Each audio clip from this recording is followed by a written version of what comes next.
Yes, we are live right here for the good fight on this Tuesday from 7 to 8. We are always here for the good fight. Thank you so much for joining us for the good fight. I am super excited for this conversation. Have no idea which way it's going to go, but I can't wait to see what happens. I want to pause though right now to make sure that you know how much we appreciate your presence in this space. This would not be the same conversation without you at all, not at all. So, in the spirit of Salbona, you are welcome into this sacred space where we wrestle with our faith to make sure that we understand that we are bound together by our humanity and there's nothing we can do about that. However, there is something that we can do about the way that we interact with each other, human to human. And in this particular setting, we're asking ourselves, how does our faith compel us to show up for folks? Like, how does our faith lead our decision making, lead our voting process, lead our policy making, lead our social interactions? Like, how does our faith present, right, when we are in relationship with other folks? So that's what we're here. That's what this space is all about, the good fight. If this is your first time, welcome, welcome, welcome. Ooh, this just came over me. If this is not your first time, welcome, welcome, welcome. Everyone is invited into this space, regardless of whether or not you consider yourself faithful, regardless of whether or not you are faithful to a particular tradition, regardless of whether or not you don't have a religion at all. If you don't even know God, if you're trying to figure out God, if you're trying to question God, like whatever it is, you are welcome in this space. There are four ways that you can engage with the good fight on this night. The first way is to locate yourself in the text. So the text that I am reading, it is in the Bible, but I consider it to be story. And so stories are made up of characters. And so sometimes you can identify with the character that you're reading about. It might be how you used to be, might be how you are now, might be how you want to be. So you get to ask yourself those questions about how you are showing up in the text, and then interrogate that. Like, do I want to be like this? Do I not want to be like this? You get to answer those questions all by yourself, and you get to decide what to do with the answers. That's totally up to you. A second way that you can engage with the good fight on this night is to see yourself not reflected, but not see yourself in the space. Like you're looking through a window. So like I can look through this window and I can look over there and see what they're doing on the other side, because this is not about me. This is about recognizing that I'm not the only one with a story. Other people have stories too, and their stories are just as important as mine. So I want to center this other person's story. I want to say, oh, okay, this is not about me. Let me listen to you. Let me learn from you. Let me grow from you. A third way that you can engage with, excuse me. I bet y'all would not believe me if I told you that I have been in this house since probably 2:00-ish. And this is the first this is the second time I've yawned since I've been here at 2:00 just now. Like, I don't know what that is. Maybe because this is a cozy space. My mama is here straight chilling. Like, I don't know. But excuse me. The third way that you can engage with the good. That's what happens when messages pop up on your screen. I thought I put do not disturb. I thought I put it's on do not disturb now. So third way that you can engage with a good fight is to walk through a door. So hopefully, this really is my hope. My hope is that this is the beginning of a conversation, the beginning of, it doesn't have to be a whole bunch of conversations, but the beginning of a conversation, so that you continue to think about what we talk about here beyond this space, beyond the 8:00 hour when I hit the end stream, that at some point during the night, at some point tomorrow, the next week, the next year, this will be brought back to your remembrance, and you can share it with somebody in whatever way you want. Like, you can share it because you don't agree with it. You can share it because you agree with it. You can share it because it made you say, it made you have a dog moment, whatever. And then finally, you can engage with the good fight by commenting right here in this space. Yeah, that's just amazing to me. I did not start yawning until I came and sat right here. I've been in my office the whole day. Not the whole day, but since like 2 o'clock. And then you can also comment and we can have conversation based on what's coming up for you in the life of the conversation. So um the the topic on the flyer said creation versus evolution. And I really don't want to, that might be misleading because I'm really not trying to argue whether or not the Big Bang Theory is true versus what evolution. The Big Bang Theory, I guess, is evolution.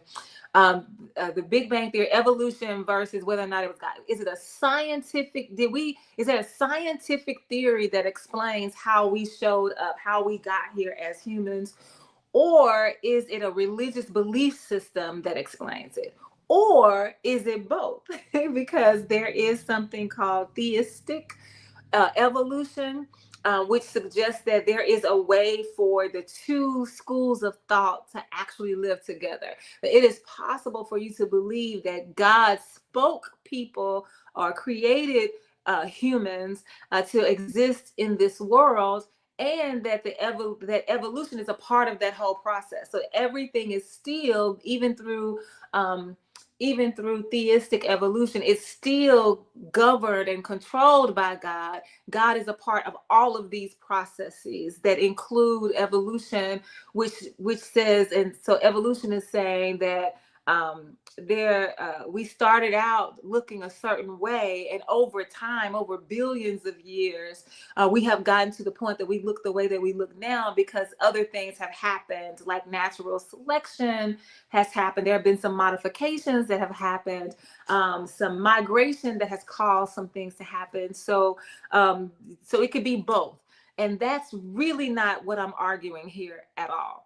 I'm not trying to persuade anyone any kind of way. As a matter of fact, I think I was talking to Miss Sarah and Vernon when said, I said I believe in evolution. And I was like, wait a minute, do I? And so I don't even know. I don't even think it's important to me to come up with my own decision about evolution versus creation. But I just want to talk, I want to lift it up because the end goal of the conversation is to argue the point about creation versus evolution as it relates to our own personal growth and development. Because what I want to posit for us today, what I want to offer up for our consideration, what I'm hoping that you will consider.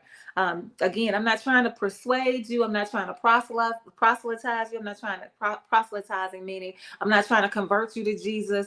I'm not doing any of that. I'm just asking us to be willing to think about something. So if we do believe in creation, does that mean that when God created us, that God created us just as we are supposed to be? And so who I find myself growing into from a baby to an adult, then this is exactly who I'm supposed to, what you see now, because I'm 53 years old. This is who God created, this right here. Or if we think about evolution as being a process, do we believe then that there is room for us, even at 53, even at 63, even at 73, even at 103, even at 3, that we are able to evolve into something other than how we are showing up now? And so for those of us who may be like me on this journey of moving away from the faith of my childhood, does that mean then that I am moving away from the way that I was created if I'm no longer factoring into my existence what I was taught, because now I'm believing something else? Does that mean that I am denying the work of God in my life, or I'm challenging it, or I'm being blasphemous or heretical because I'm not staying true to what I was taught all these years? Or is it possible that evolution, if we allow for the theology that says that we were created to grow into something else, into something other than what you see right now, is it possible that that's the better place to be, on the side of evolution, Again, not talking about was I a gorilla, was I an ape, did I have a tail? But is it meant for me to go through a continual process? Because if we believe in evolution, we're saying that this has been billions of years bringing us to the point where we are now. So can we apply that same process of it taking years and years of development and growth for us to get to the point where we are? Or do we say, no, where I am, because now I believe in something, now I believe in God, now I believe in Jesus, then this is who I am in God, and this is the end product. This is the completed product. And so that's what I am asking us to consider as it relates to creation and evolution, where we created to come into where we are right now. Like, this was the design for you to be just like this right now. Or does God give us the room through evolution to say, you're gonna forever be becoming? And I don't know what you're gonna end. Now, God knows, but we don't know what we're gonna end up being. And we should be open to that process instead of saying, I know who I am, this is who I'm gonna be, this is who I'm created to be, that kind of thing. Hey, Takia. Hey, Takia. You never did send me your email address, because I was supposed to send you that. I thought about that the other day because I was gonna do that exercise. We were doing a chart one time. You came on after we had started the chart, and I told you I would send it to you, but I don't have your email address. I don't need your email address. I can just send it to you on a DM, just the PDF. Silly me. And so what I wanted to do, though, in order to argue this point, and I have to pause for just a moment, because I know sometimes our conversations with people dissolve because we're saying the same words, but our understanding of the words that we're saying is different. And so when I say argue, for me, as one who is a professional communicator, for me, one who is an orator, for me, one who believes and I'm just like stand in awe of the power of words. When I say argue, I don't mean that we're going to get into some kind of altercation. Okay, yeah, Takia, so I can send it to you as a PDF. Yeah, do that. I'll do that. I will do that. Not tonight, because I'll be tired when I get off of this, but I'll do it tomorrow. Because I don't plan to go anywhere tomorrow. But when I say argue, I don't mean that I'm mad at you and I'm trying to tell you and you trying to tell me, and it's none of that at all. When I say argue, I mean that you have an idea about an issue, a topic, and I have an idea about an issue and a topic, and we want to exchange those ideas. We want to put forth why it is that we believe what we believe about this topic, about this issue.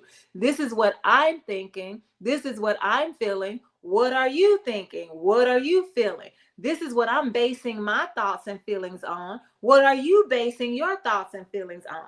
These are the conclusions that I have drawn. What are the conclusions that you have drawn? And in the process of that argument, then you get to decide for yourself whether the course of the conversation has caused you to think that maybe there's something in there in the other person's argument that you want to consider, or maybe not. And then the same thing for yourself. Like, is this something that I want to reconsider or not? Right? And so that's what I mean by argue. So I wanted to make sure that we're clear about that, because especially in the world in which we're living in today, it seems that we have no tolerance for arguments, for disagreements. We have no tolerance for a different opinion. We have low tolerance, in many cases, no tolerance for a difference of opinion, for centering somebody else's lived experience. Like, it's just either if I say, I definitely have this conversation a lot because people consider me to be pro-Black. I'm laughing because, let me tell you what happened one day. I was at one of the state parks. Is it a state park that's mountain? I can't remember the name of this park. It's one of the state parks, but anyway, it was absolutely gorgeous. I still remember the picture that I took. It's beautiful, lush green grass, And in the middle of it, there's this one flower, this one little flower that's yellow. And it just immediately caught my eye because I thought it was so beautiful to have this just very simplistic point of color added to this green, all of this greenery that was all the way around. I still remember taking that picture, but Mount Magazine, I don't look. I know I've been in Arkansas 10 years, but I have not been to all the parks, and the ones that I have been to, I cannot remember. But there was, we were having a conference. I was working at the time for the Conway Housing Authority. And so it was a conference about housing and all of that, all of what goes along with housing and about affordable housing, about Arkansas being the only state that doesn't have a law of habitability. So your house can look like anything. You can be renting a house. It can have a hole in it. It could be raining. It can have mildew all over. It can have rats and roaches running around. And the landlords have no responsibility by law to fix anything. And if you decide that you're going to withhold your rent because of the awful conditions that you and your family, your children are living in, then you can go to jail for that. So it's just like, what? Okay, so we're at this conference, and I walk in, and I'm running late. So I walk in, and people have already kind of formed their cliques around the table in this time. So you go in this room for breakfast, you bring your breakfast out to this room, and this is where you're sitting. So the people had already gotten their breakfast, and they were sitting right here. Now, there was a woman who was white, who was working that space. She was coming around saying, can I get you anything to drink? Can I get you some more? Can I da da da da da? Can I da da da da? This is what she's doing because she works there.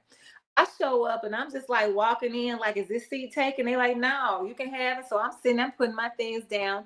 And the lady comes over and she asks the table, can I get you anything? Do you need anything? Everybody at the table said, no, we're fine. So it's okay. So then I turn around. I said, well, okay, well, yeah, I'm getting ready to go get something to eat. And then the black man that was sitting across from me just happened. I don't know. I can't remember his name. I didn't even try to remember his name. He said, yeah, when you come back, bring me some orange juice. So the white woman who works here, who asks you if she could do anything for you, you don't want her to help you. But this black woman who's going to take care of herself, you want me to bring you something back to drink. Let me tell you what I'm not finna do, sir. And so I went through this.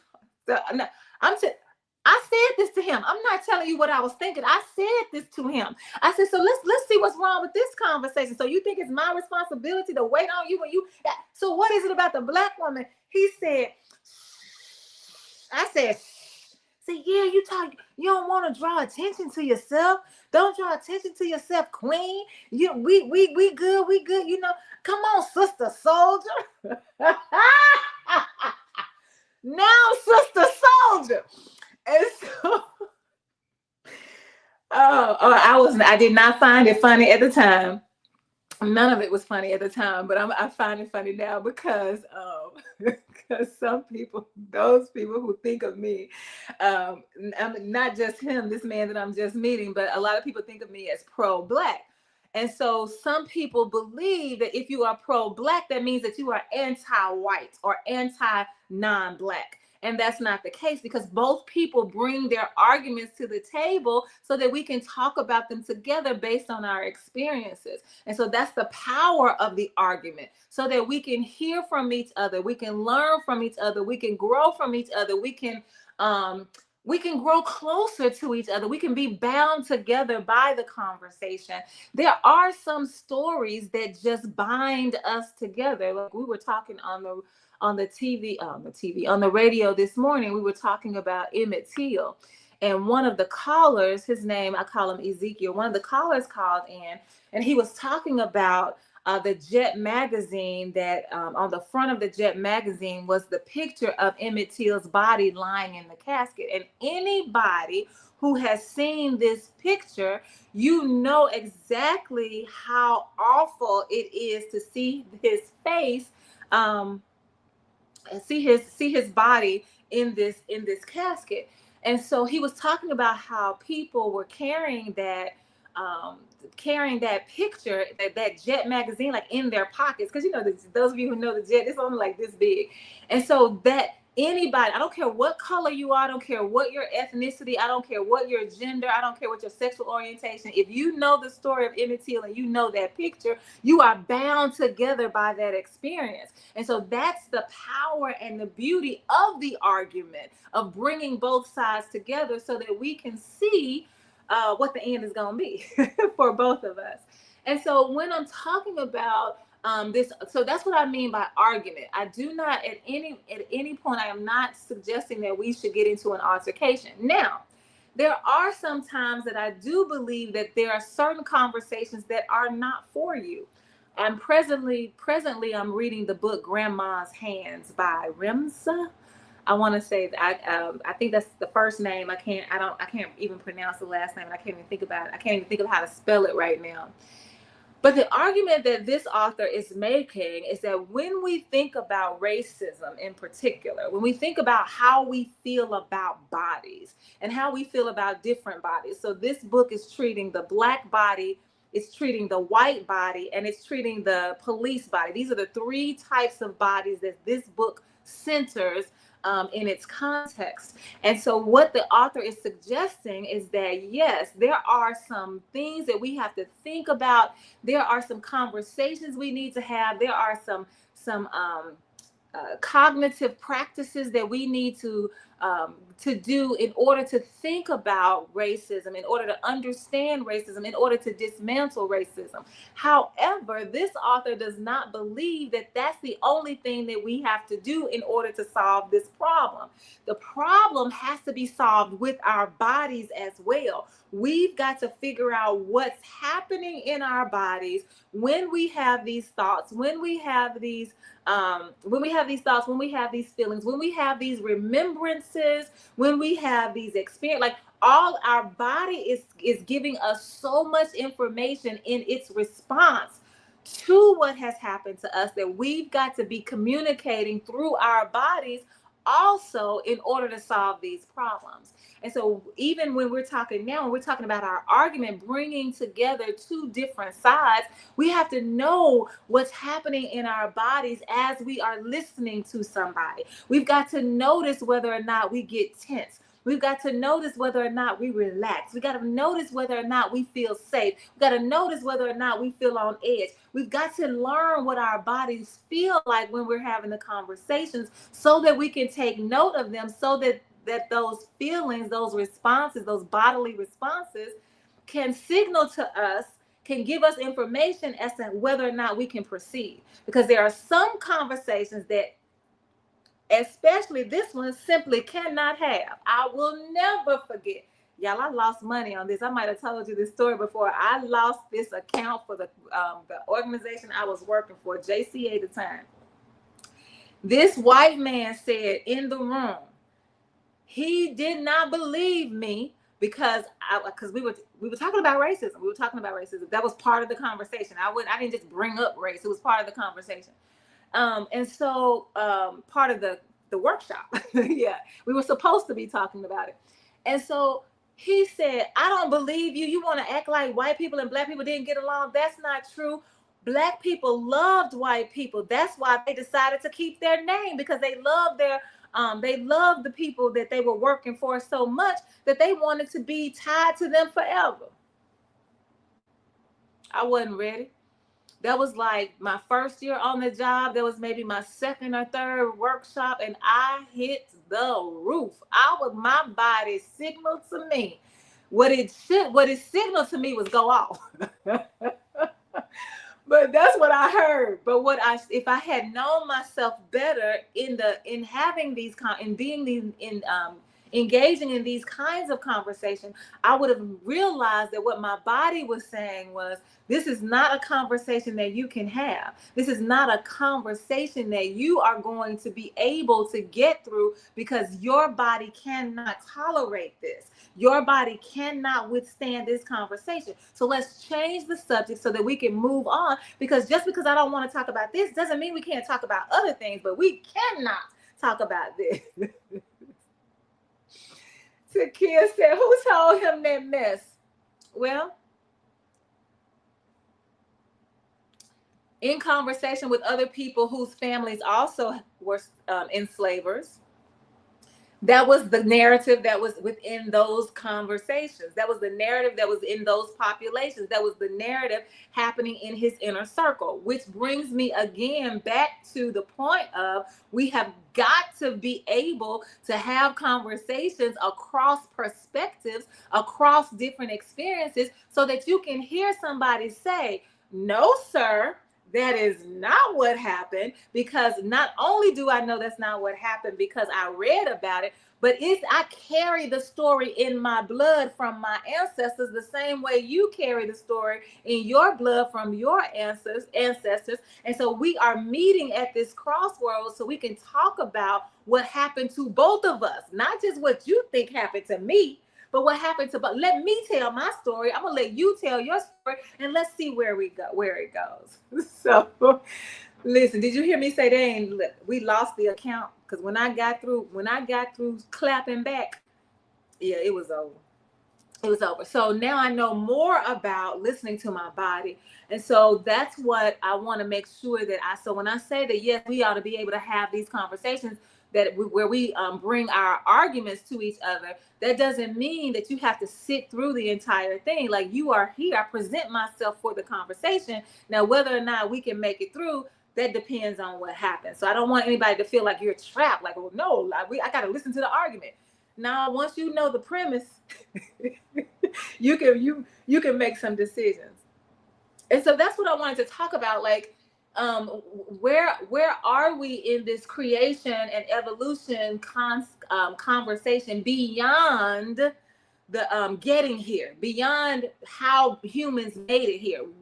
What else do we think about creation, and what else do we think about evolution? Let's broaden the conversation to ask ourselves, do we believe that who we are now is who God created us to be? Or do we believe that God created us and set us on a path so that we can become and forever become? Or do we think that God didn't have anything to do with it at all? It's a scientific thing where it just showed up, and because of the science of it, we are on this trajectory that may even mean that we're going to become something even else, because we're not who we were 6,000 years ago as humans, or even billions of years ago.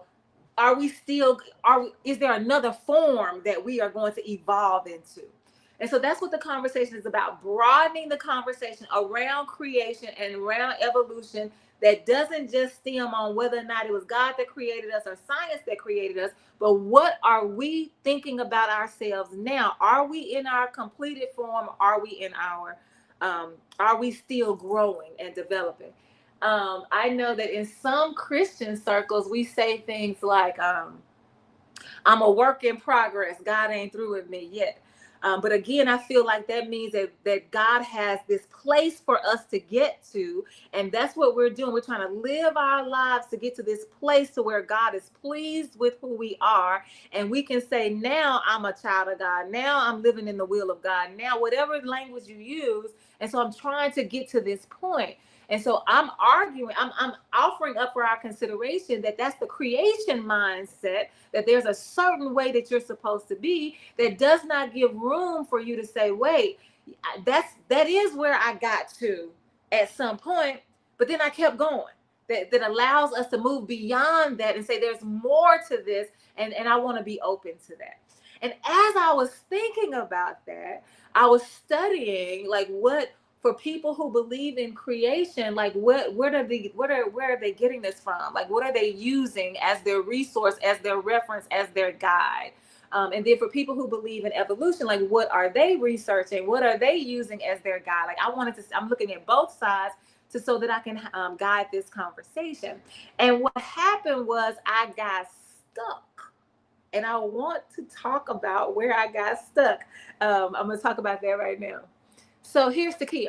Conversations I can't have, I will quickly hit them with, this is not the road I'd like for us to travel. So this is where we get off. Next destination. Conversations I can't have, I will quickly hit them with, this is not the road I'd like for us to travel. So this is where we get off. Next destination. I like that. I'm going to try to remember that so I can use that, because all I say is, this is not going to end well. I like yours so much better. It has so much more, it's poised, it's poetic. It gets to the point, like it's a straight shooter. But I be like, this ain't gonna end well, so let me just go and get out now. So I like that. This is not the road that we should travel on. Like, I don't want to be on this road with you. Let's go to the next. I got to get to the next destination. I like that. Thanks for sharing. And so when I was thinking about, again, looking at the point of view, the perspective about creation, one of the things that happens with people who believe in creation, that God created us, and they do not believe in theistic evolution. They do not believe in evolution. They simply believe in creation, that God created us as we are, as humans, the humans that we are. And there was no process that brought us, no modification, none of that brought us to this space. And one of the things it says is that many people who believe that this theory is believed by people who take a particular text, a sacred text, in this case, the Bible, but it could be any text. It could be the Torah, what some people call a sacred text, because everybody doesn't believe that the Bible is a sacred text. Everybody doesn't believe that the Torah is a sacred text. Several people do believe that, so I want to honor everybody's feelings. Like, if you think it's a sacred text, it's a sacred text. If you don't think it's a sacred text, it's just a text. But when you're thinking about the Bible in particular, and you say, I believe in creation, many times the reason a person will believe in creation is because they take the Bible literally.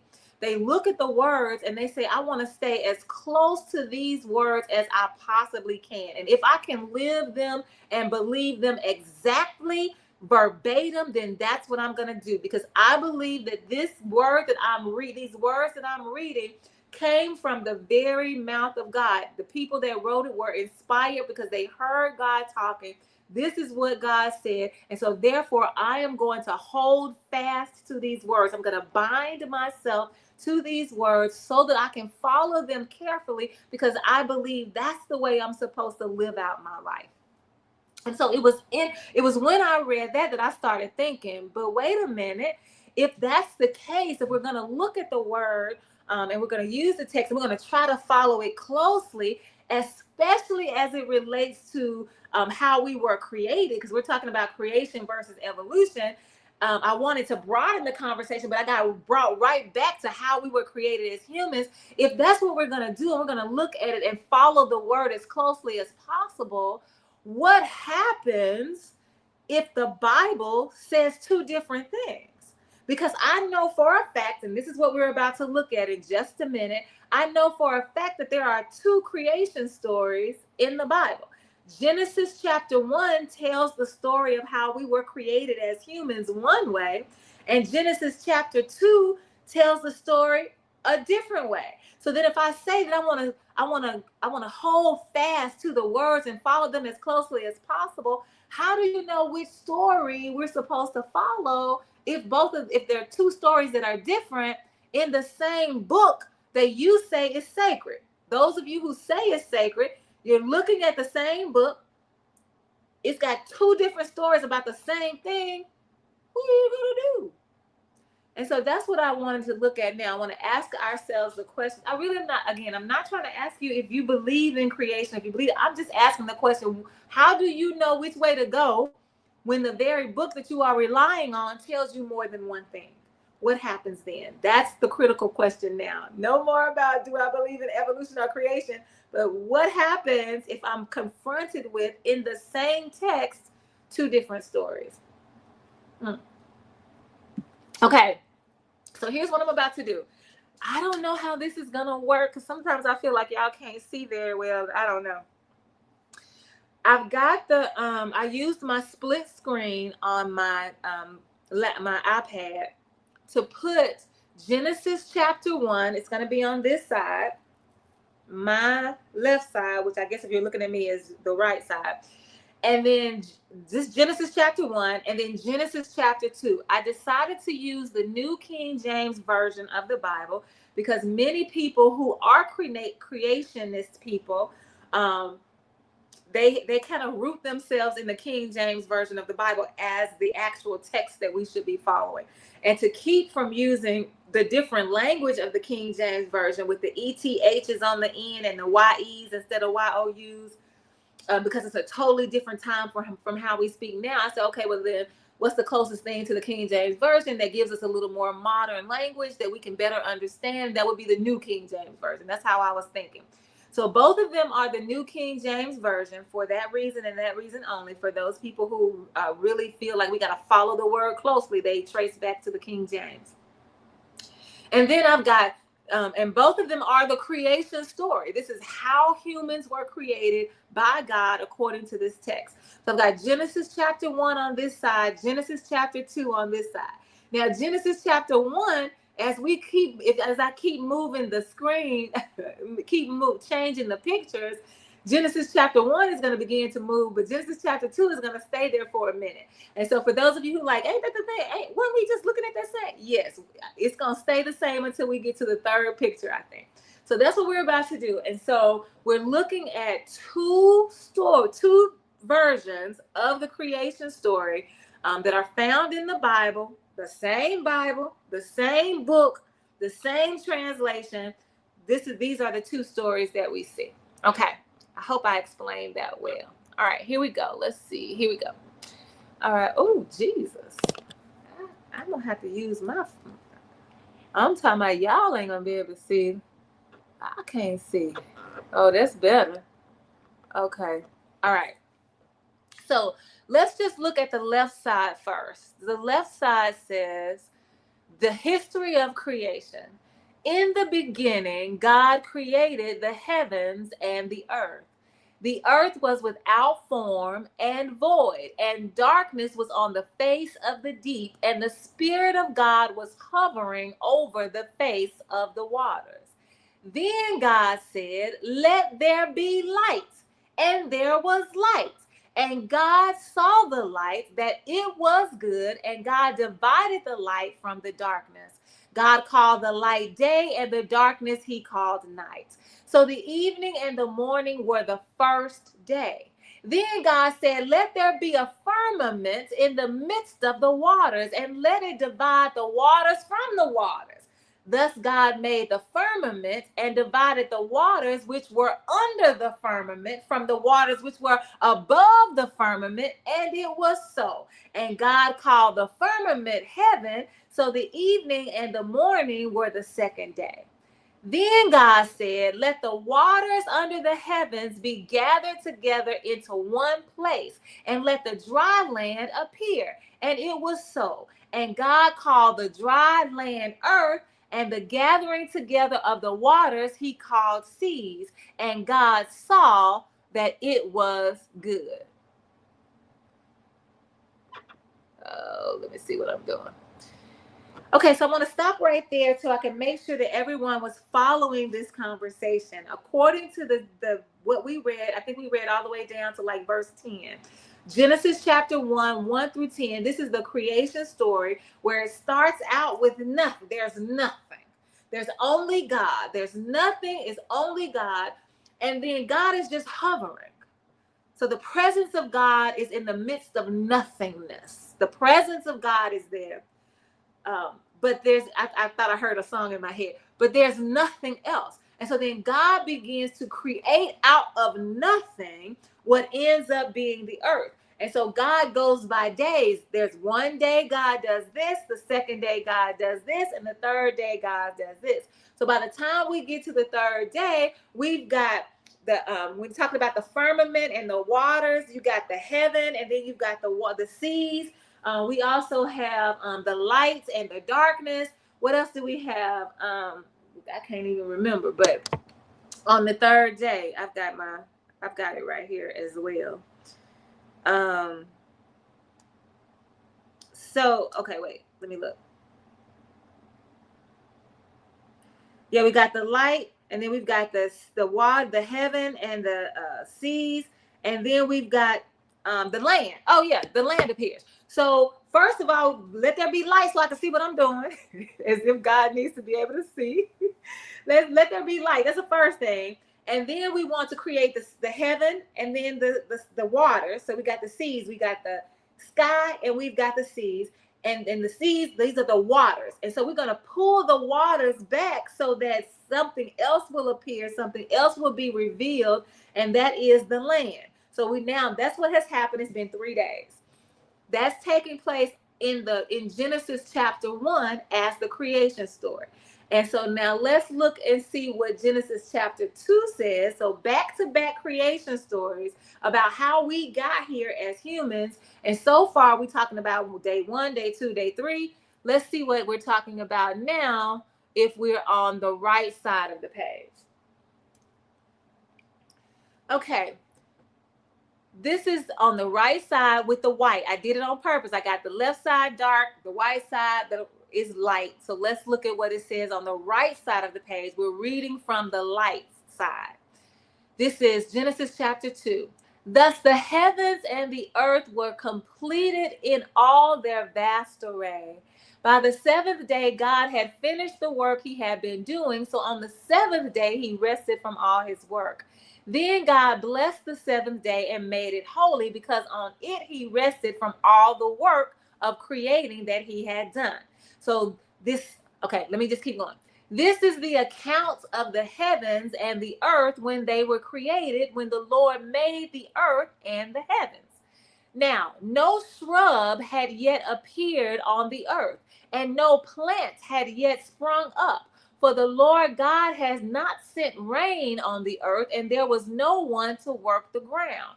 But streams came up from the earth and watered the whole surface of the ground. Then the Lord God formed a man from the dust of the ground and breathed into his nostrils the breath of life, and the man became a living.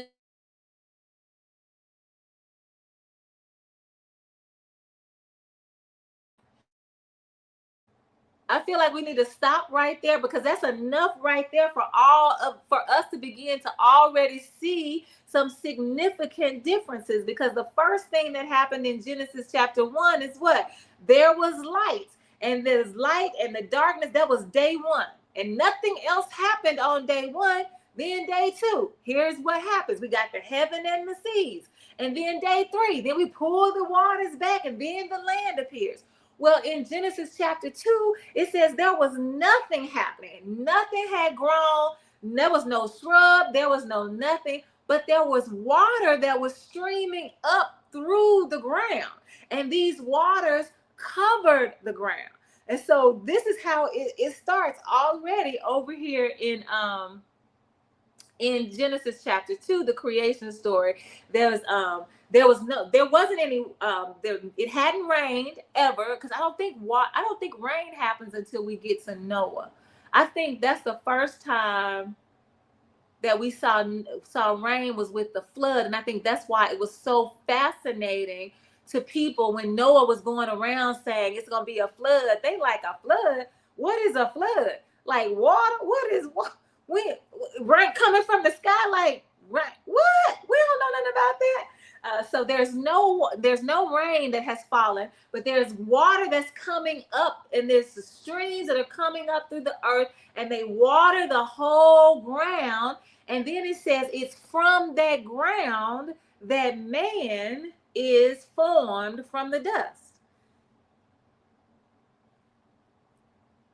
It doesn't even say it's day 1, but we just started reading. So one could surmise that this must be day 1, because we just started reading. So we just started reading.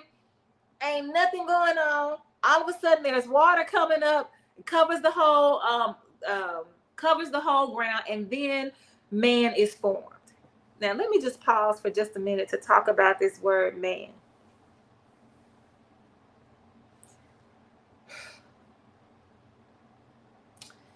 I do not understand why we as humans, because when we think about the hierarchy of the animal kingdom, Humans are supposed to be at the top of the hierarchy. And there are two things in particular that make us stand out at the top of as the top of it, as in the hierarchy, and that's our brains and our opposable thumbs. Those are the two things that set us totally and completely apart from the other animals in the kingdom. Now, I'm not saying that the other animals don't have brains, but the way that our brain functions, the capacity at which it functions, even though we're not using all of our brain, the part that we are using sets us apart from the other animals. So it's fascinating to me that we're supposed to be at the top of the hierarchy, better able to think, better able to reason, better able to use logic. That's what we tell ourselves. But that's what we tell ourselves, that we are higher up in the hierarchy, because we are able to do the function of our brain allows us, and our opposable thumbs that can open up stuff in ways that other animals cannot. And yet we will not open ourselves up to the fact, not the idea, not the suggestion, not up for consideration, but the fact that there are things that we, with our brains and our opposable thumbs, do not know. And there are some things that we think we understand that we actually do not, because we haven't taken the time to do the homework. And we don't do the homework because we already think we're right. After all, we the ones with the brain, right? No.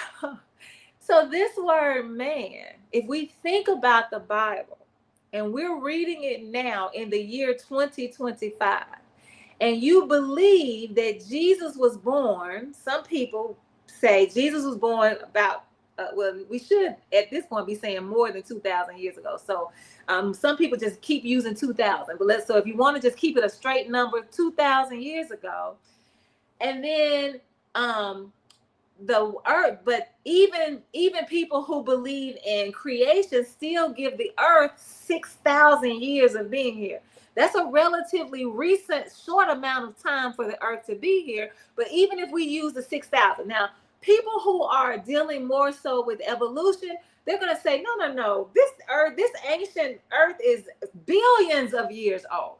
But I don't want to take us too fast. I don't want to take us too far. So even if you can go to 6,000, if you say, well, Jesus was 2,000 years ago, 6,000, it's fascinating to me that we would think that Jesus and the language that was being used when Jesus walked this earth, if you believe that Jesus was made incarnate, God in the flesh, became flesh and dwelt among us, that 2,000 years ago, the words that we are reading now have the same meaning that the words of 2,000 years ago.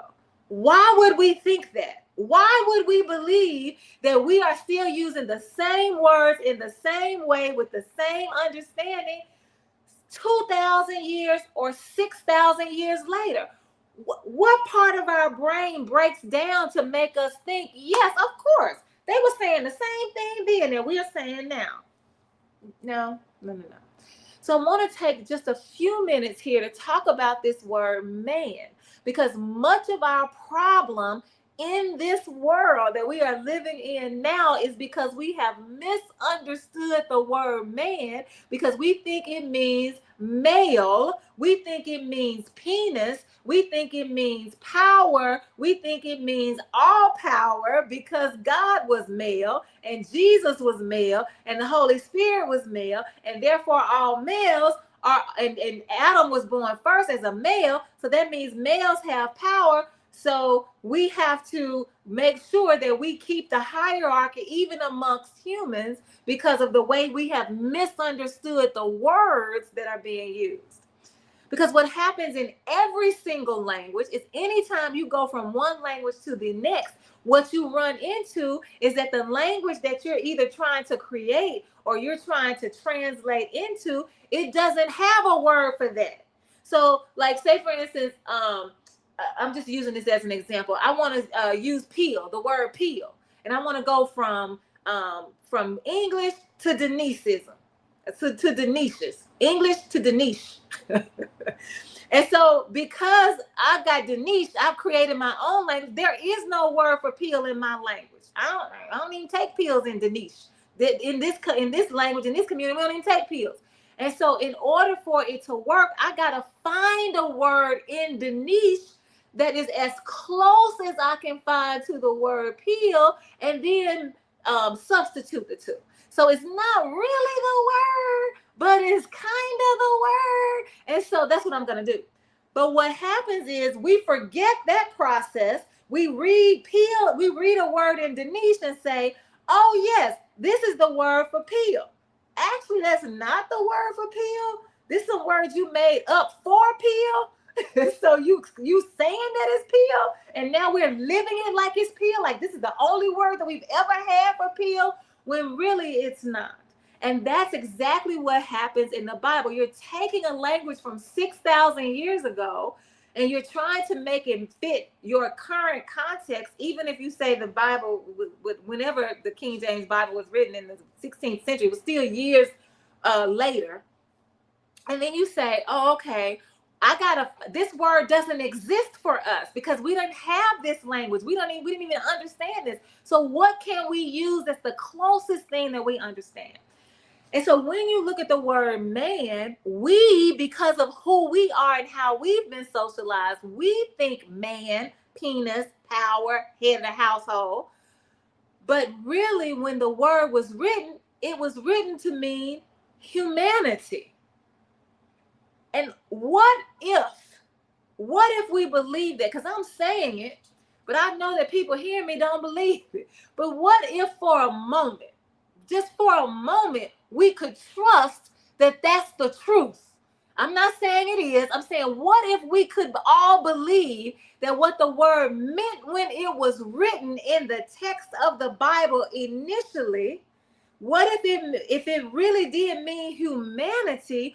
What would this world look like if we understood that when God created, the first people God created was not given a gender, but was given a personhood? That all of us were created together as humanity. Can you imagine what that would do to the way we see things and the way we live? And we would have to tear this whole thing down and start over again, because oh no, don't come talking to me about man is the head and Adam is the we are in this together. We were created together to complement each other in the work of diverse. Like what would that look like? Oh my goodness. Here's Takia. And the English language has got to be the worst when it comes to translation or keeping consistent rules of translation. So how is it so far-fetched that what we read today is not identical to what was read years ago? Oh my goodness. It burns me up when people in America talk about people who use English as a second language, because they make fun of them. They say they don't know English, but really people who speak English as a second language, they understand the grammar and mechanics of it far better than we do, because we did not learn it through rules and regulations. We learned it from listening to our family members growing up, whatever we were taught in school. And we have listened in school, and some of the teachers have taught it in school, but they have to learn the rigidity of the language so that they can get the be naturalized, whatever they're learning the language for, so that they can live in the country, so they can do business in the country. And so when Takia says the English language has got to be the worst when it comes to translation or keeping consistent rules of translation, just think about the word good, G-O-O-D. The word good, G-O-O-D. Now think about the word F-O-O-D. If G-O-O-D is good, wouldn't you think that F-O-O-D is food? If G-O-O-D is good, wouldn't you think that F-O-O-D would be food? Or if F-O-O-D is food, wouldn't you think that G-O-O-D would be good? Like, what? How we go from good to food? You done change the whole sound of the vowel. Like, How do we do? But that's what we do. So Takia's question is quite relevant. If that's what we do in our language today, how hard is it to believe that that's what we have done with a language from 6,000 or billions of years ago?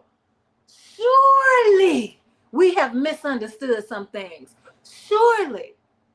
And so when we look at this word, I wanted to stop right there because it says, and then man became a living soul. We're just talking about Genesis chapter 2, because in chapter 1, we ain't got to men yet. We on day 3, and no people have been created. No people have been created. And so man is created at the very beginning of the creation story in chapter 2. And so if we think about that and trust, if we could just consider, again, I'm not trying to convince you, but if you can consider that the word man means humanity, then the question that I can hear somebody begging to ask is, well, if man meant humanity, what would be the point of having Eve as woman? Because the Bible does not use the word for humanity when it comes to Eve. It actually does use a word that signifies what we have come to know as woman. Again, I ain't say this was the word they used, but what we have come to know as woman. Let's see what Takia says. Don't get me started on plural S or ES, but then when we go to moose and meese and goose and geese, now I'm ready to flip the tables. Yes, and then how about my mouse and mice? Where does stuff come from? And then think about how hard it is for us to understand it, and we trying to teach it to little children, because children are just as candid as they can be. This don't make. And I don't even want to talk about the little children. I remember when I taught 6th grade and I was teaching language arts. So I'm teaching sentence structure. I'm teaching subjects and verbs. I'm teaching agreement, subject verb agreement. I'm diagramming sentences. And my students at 6th grade would say, Ms. Donnell, this don't make no sense. And I would say to them, because by the time I was teaching 6th grade, I had already been teaching for let me see. I had already been teaching probably 5 or 6 years by then. So I was no longer trying to act like I understood everything and everything made sense. So by the time I got to those 6th graders, I was like, I know, baby. I know it don't make sense, but I need you to learn this. I need you to learn. Don't make sense, but they didn't learn it. So then I can hear somebody saying, well, if man means humanity, what would be the purpose of then having a woman? Man must mean male if here you come with a female.